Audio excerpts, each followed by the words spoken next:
How to reduce the file size of a photo on Android. This tutorial shows you how to compress and reduce your photo size using a free online tool. First, open your browser on your Android device and search for a free image compressor. A good one to use is imagecompressor.com or tinypng.com. After that, tap on the website and look for the Upload button. From there, tap on Upload and select the photo you want to compress from your gallery.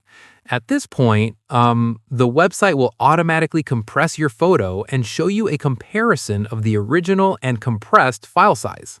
In the next step, check the compressed file size to make sure you're happy with the result.